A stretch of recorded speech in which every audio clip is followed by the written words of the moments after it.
ये पहली दफ़ा हुआ है कि अनआर्म्ड टूरिस्ट के ऊपर ये आतंक का हमला हुआ है। हिज़्बुल मुजाहिदीन, लश्कर तौबा, जितने भी थे टेररिस्ट हेडक्वार्टर्स, सब को हमने टारगेट किया है with in 25 minutes. Within 25 minutes, all these headquarters were demolished, or more than 100 terrorists were killed.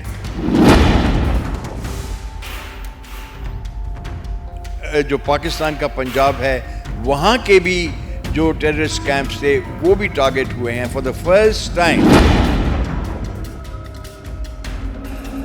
Bharat और पाकिस्तान के बीच में चल रहे तनाव में भारत की तरफ से जो कल सर्जिकल स्ट्राइक की गई ऑपरेशन सिंदूर, जो पहलगाम में आतंकवादियों की तरफ से जो हमला किया गया, जिसमें भारत के 26 जो लोग जिन्होंने अपनी जान गंवाई थी, उसको लेकर भारत की तरफ से ये ऑपरेशन चलाया गया। पाकिस्तान के 9 आतंकी ठिकानों पर यह हमला हुआ। हालांकि इन सब के बीच में जो लगातार पाकिस्तान और भारत में तनाव बढ़ रहा है, लगातार जो दूसरी तरफ से हर दूसरी रोज़ की बात कही जाए तो लगातार कुछ ना कुछ किया जा रहा है भारत की तरफ से। जो मॉक ड्रिल्स की जा रही हैं, ब्लैकआउट, क्योंकि सब चीज़ को लेकर जो है एक तरह से भारत जो है वो भी सुचेत हो चुका है। मेरे साथ आज retired major general हरीशजीत Singh ji, जो कि शौर्य चक्र से सम्मानित है, सर मेरे साथ आज मौजूद हैं। सर सबसे पहले आपका बहुत बहुत स्वागत है हमारे इस चैनल पर। और सर, किस तरह देखते हो जो भारत और पाकिस्तान में जो अभी तक विवाद चल रहा है और जो भारत की तरफ से ऑपरेशन सिंदूर चलाया गया है, इसको किस तरह से देखते हो? देखिए, ऑपरेशन सिंदूर जो है, आपको पता है कि ये क्यों हुआ है। पहलगाम में 26 टूरिस्ट्स जो थे अनआर्म्ड, उनको मारा गया है। और ये पहली दफ़ा हुआ है कि अनआर्म्ड टूरिस्ट के ऊपर ये आतंक का हमला हुआ है। और उनको उनका वेंजेंस, उनका रिज़ल्ट, इस चीज़ का रिज़ल्ट जो था वो कैलिब्रेटेड रिज़ल्ट ये हुआ था 22 तारीख को पिछले महीने की, और 14 दिन के बाद इसका रिज़ल्ट निकला है। जो हमने 9 टेररिस्ट हेडक्वार्टर्स जो थे पाकिस्तान में, हिज़्बुल मुजाहिदीन, लश्कर तौबा, जितने भी थे टेररिस्ट हेडक्वार्टर्स, सब को हमने टारगेट किया है with in 25 minutes. Within 25 minutes, all these headquarters were demolished, or more than 100 terrorists were killed. और ये इतना प्रिसिशन अटैक था कि सिर्फ वहीं पे अटैक हुआ है जहाँ पे इनकी टेररिस्ट फैक्ट्रीज चल रही थी, जहाँ पे इनके मदरसे थे, जहाँ ये ट्रेनिंग देते थे।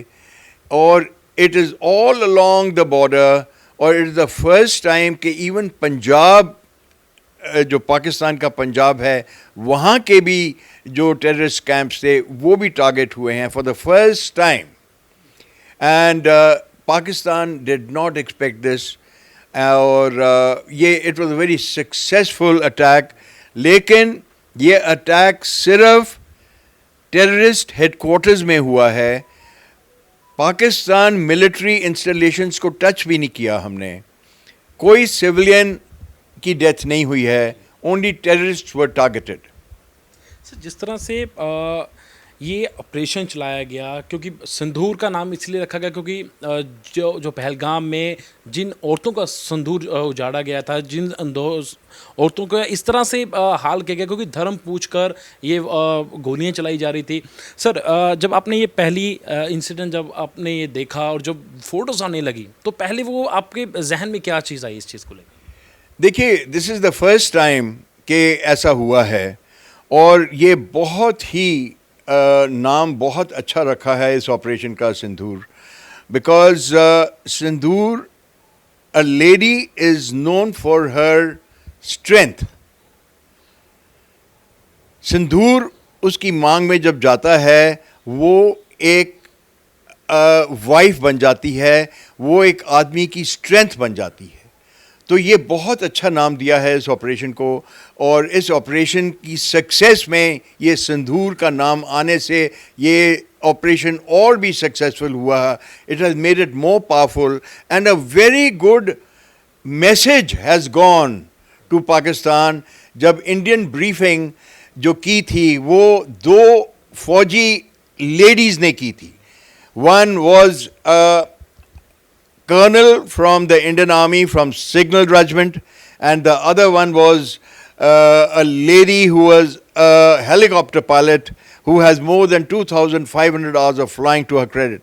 तो ये सिर्फ एक मैसेज दिया गया था कि भाई साहब, हमारी जो women हैं, हमारी जो women strength है, they are the most powerful weapon that we have in our country. आप उनका सिंदूर को टच नहीं कर सकते हो. अभी उनको देखिए, उनके कितने टेररिस्ट को हमने भेजा है उनके अल्लाह के पास, और जो बाकी बच गए हैं वो भी बहुत जल्दी उनके पास चले जाएंगे. सर, जिस तरह से ये ऑपरेशन चलाया गया, क्योंकि इससे पहले लगातार जो मीटिंगों का दौर जारी था, रक्षा मंत्री, गृह मंत्री और प्रधानमंत्री ने दोनों इस लगातार मीटिंगें कर रहे थे. हालांकि एक संकेत भी दिया गया था कि जल्द इसका जो है जवाब दिया जाएगा, लेकिन जैसे ये जवाब मिलता है वो तस्वीरें पाकिस्तान की निकल के आ रही हैं, जहां पर लोग खौफनाक तरीके से देख रहे हैं, भयभीत हो चुके हैं. इसलिए एकदम से ये स्ट्राइक करना, हालांकि पहले भी भारतीय सेना ने जो स्ट्राइक की थी, सर मानते हो कहीं ना कहीं इस बार का जो वॉर किया गया है, जो इस बार स्ट्राइक की गई, कहीं ना सबसे इस बार हटके हुई है इस चीज़? सिर्फ हटके ही नहीं हुई है, इस दफ़ा जो हुआ है रिएक्शन, देखिए ये जो पहलगाम के बाद में India had full choice to retaliate, time place of their own choosing. So हमने इसका बहुत कैलिब्रेटेड रिजल्ट दिया है, और सरप्राइज जो है वो मेंटेन हुआ है. एंड उसके साथ साथ ये जो है ये ऑपरेशन हुआ है, and it's a very successful operation. Serve in Indian Air Force, sir आपने पहले भी ये चीज़ें देखी होंगी, क्योंकि भारत और पाकिस्तान के बीच में जो है विवाद लगातार चलता था. इस बार जो नए फाइटर्स आए हैं, राफेल जो आया है, इसने कह रहे हैं कि बहुत ज़्यादा इस बार अहमियत और इसमें रोल अदा किया है इस ऑपरेशन में, क्योंकि आपने ये चीज़ सर्व भी की है. सर किस तरह देखते हो, क्योंकि एक तरह से कहें कि जो इंडियन एयरफोर्स उनकी ताकत इस बार बड़ी है इस चीज़ को लेकर? देखिए, I am not going to talk about only Rafale. It is the complete package. जो इंडिया के पास इक्विपमेंट है, एयरक्राफ्ट्स हैं, एयर पावर है, या सी पावर है, या मिलिट्री पावर है, ये चीज़ें जो हैं, ये it is a combined effort of all these things, that is why it is there. Sir जिस तरह से पाकिस्तान जो है, जो पाकिस्तान ने जैसे हम ऑपरेशन किया उसके बाद पाकिस्तान जवाब भी देता है. सर मेरा सवाल ये कि पाकिस्तान के पास इतनी पावर कहाँ से आती है कि वो भारत के खिलाफ इस तरह मोर्चे खोल देता है, चाहे 2008 का मुंबई टेररिस्ट अटैक हो, फिर पठानकोट एयरबेस पे हमला होना, फिर पहलगाम, फिर अलग अलग जगह पे ये अटैक्स होना टेररिज्म की तरफ. इतनी सा सपोर्ट कहाँ से आती है, कौन दे रहे हैं इस चीज़ को सपोर्ट? देखिए, पाकिस्तान की support was a Muslim support.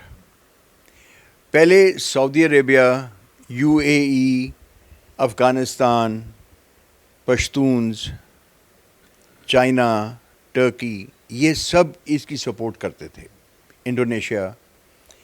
अभी क्या है, द लेटेस्ट पोजीशन इज़ कि चाइनीज़ का ये पाकिस्तान का जो ब्लफ था वो एक्सपोज हो चुका है. अभी UAE और Saudi Arabia has totally distance itself from Pakistan के भाई हम आपके साथ नहीं हैं any more, we know what you are up to. तो वो उन्होंने अपने आप को पाकिस्तान से दूर कर दिया है. अफ़गानिस्तान कहता है आपने हमारा बहुत नुकसान कराया है and you are not a reliable person any more. उन्होंने भी अपने आप को डिस्टेंस कर लिया है. द अमेरिकन्स, जो कि इनके मेन इक्विपमेंट अमेरिका से आता था, उन्होंने पता उनको पता चल गया है कि what is Pakistan. Osama bin Laden was staying in Pakistan. So they now know it. So they have totally distanced themselves from Pakistan. Russia, in any case, knows what Pakistan was, because Pakistan was fighting with the Americans against the Russians in Afghanistan. Abhi sirf China or Turkey are the only two countries which are left who are supporting China, और वो भी क्योंकि mutually beneficial है दोनों के लिए. So these are the only two countries. Sir, लश्कर तौयबा, जैश ए मोहम्मद लगातार जो इनके संगठन हैं जो टेररिज्म लगातार बढ़ा रहे हैं, सर मानते हो जो ये ऑपरेशन चलाए गए कहीं ना कहीं अब पाकिस्तान खौफ में है, कहीं ना कहीं जो ये आतंकी संगठन थे, जो आतंकवादी के बड़े हैंडलर थे, वो कहीं ना कहीं खौफ में आ चुके इस ऑपरेशन के बाद?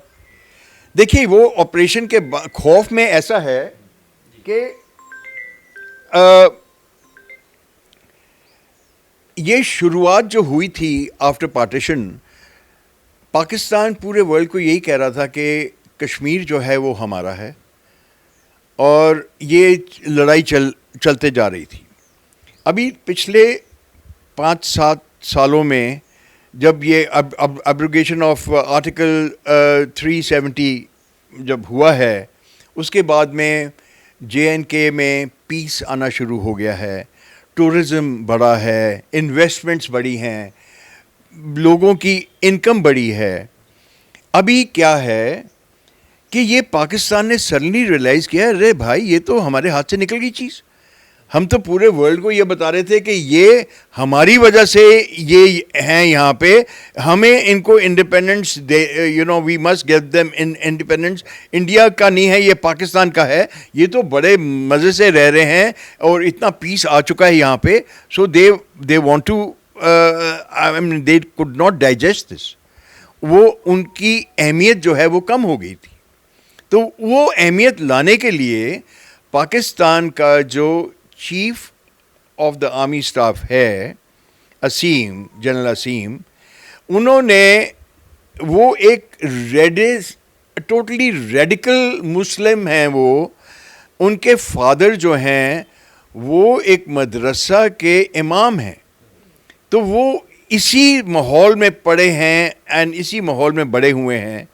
और वो अभी ही थॉट के लेट मी ट्राई दिस. ये पहलगाम का complete operation was done with his concurrence and he was the man behind it. और उन्होंने ये सारा ऑर्केस्ट्रेट किया है, लेकिन ये बहुत बुरी तरह से बैकफायर हुआ है.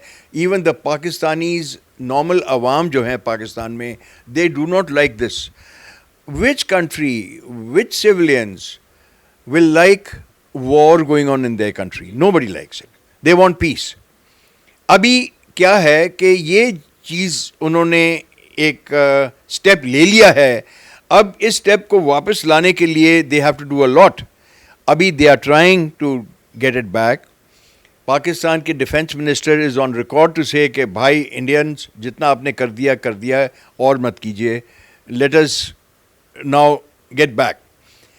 कल की न्यूज़ ये है कि पाकिस्तान का जो NSA है, मलिक, जनरल मलिक, जो ISI के चीफ हैं, उन्होंने इंडियन NSA साहब को रिंग किया है. द मियर फैक्ट कि उन्होंने रिंग किया है, क्या बात हुई है ये मुझे नहीं मालूम, लेकिन मियर फैक्ट कि उनकी तरफ से रिंग आया है, it means they have buckled down. It means कि उन्होंने ब्लिंक पहले किया है. इट मीन्स दे वांट कि अब बस करो और ज़्यादा मत करो. इसके बारे में अभी और न्यूज़ आएगी. My reading is Pakistan does not have stamina to fight a long war. Turkey has sent them 6 aircraft. 6 aircraft Turkey के पाकिस्तान में क्या कर रहे हैं? एक C-130 एयरक्राफ्ट टर्की का पाकिस्तान में अभी आया है 2 दिन पहले. क्या करने आया है? वो फूल लेके तो आया नहीं है, कार्गो एयरक्राफ्ट है. वो कार्गो लेके आया है. It was very well known कि Pakistan has ammunition for only 3 to 4 days. So he has brought ammunition. So ये हेल्प करेंगे, उनकी कर रहे हैं. टर्की का एक वॉरशिप आके वहाँ पे एंकर किया है इनके पोर्ट में. So they are showing them sympathies. Pakistan के students go to Turkey for studies, Muslim studies. So ये चीज़ें चल रही हैं, but China will not support them in a very big way at all.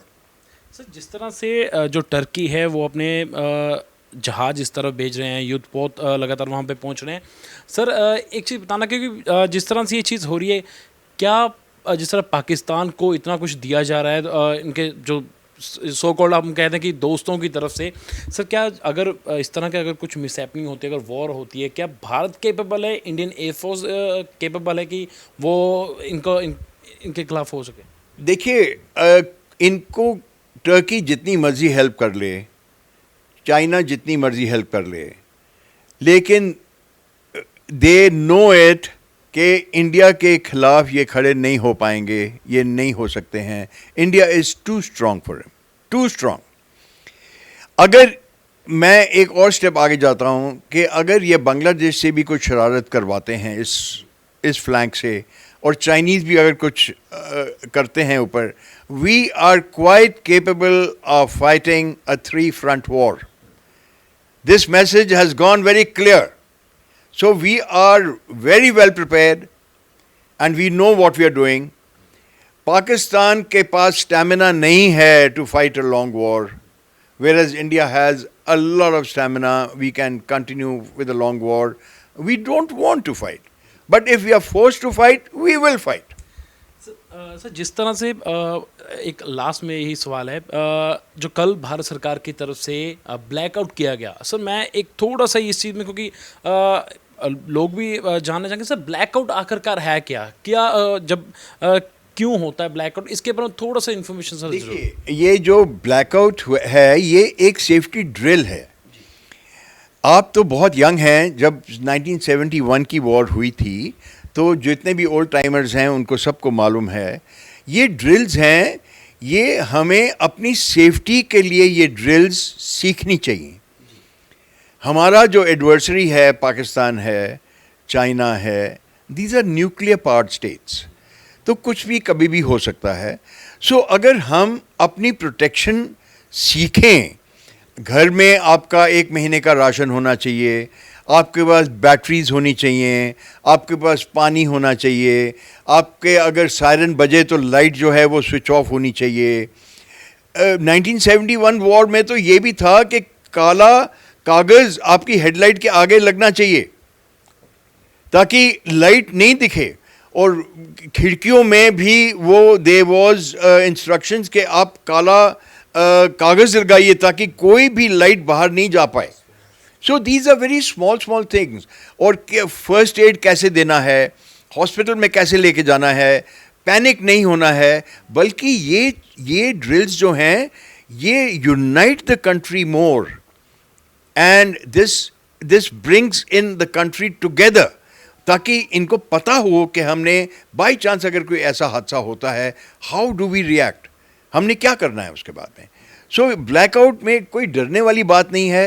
It is basically to unite us and for our safety कि हमने कैसे reaction करना है.